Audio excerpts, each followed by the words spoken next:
Look, they don't release videos like this. What you're about to see, this came from someone in the inside.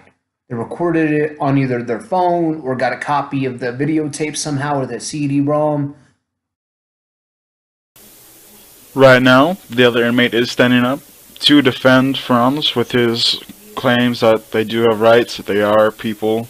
As the third correctional officer comes up, stands by the second inmate. At this point, the other CO does walk up around. It gets more debated because they're telling him to shackle up because he has done nothing wrong. And he is refusing because he has not done anything to show any other reason to be shackled up. The funny part about all this shit, this was all over a freaking dinner roll. Wow. This is just one incident that has happened of many under the protection of the Hall County Department of Corrections. To add, while in segregation, Franz was left with no toothbrush, was practically naked for 3 weeks, food trays were shoved through the door slots, sending their food to the floor, pepper spray was sprayed under the doors randomly throughout the nights. He was hand and foot shackled for exercise, which caused sores to develop on his ankles. This is inhumane behavior, and someone needs to stop them. Thank you for watching. We appreciate any support out there. Please have a good day. So I got a quick question just for the Department of Corrections, whether you're a police officer or a guard or whatever you may be. This is an honest question that I think you need to ask each other, not other people in the community.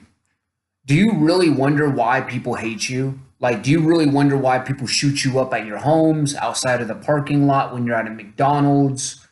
Do you ever wonder that? Do you wonder why bigger cities have more exposure of this and there's gun-related shootings when cops go in to get their coffee?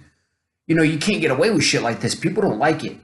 And the fact of the matter is you're doing this to people who are connected to gangs, big hitters that get guns from Iraq, that are able to get guns from, really deserted, impoverished countries that are of the third world.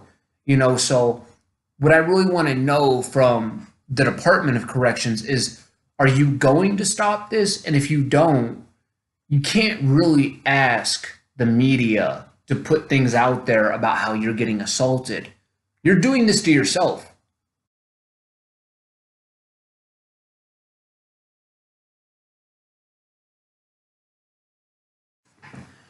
So we're going to do a head count of how many guards that you can see here.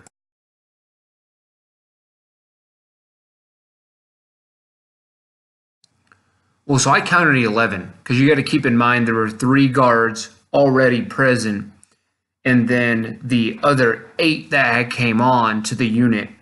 There were 11, and there were a few that were there after those 3 guards. So if you actually look at the numerical numbers I put out for where they're aligned, it adds up. Why are there 11 guards on one inmate? Explain that to me. And so why are you complaining about having to do overtime when you're just having to make up for paperwork because you couldn't stay to your assigned unit? Maybe we should have a word with Pete Ricketts. I'm sure he would love to hear about that.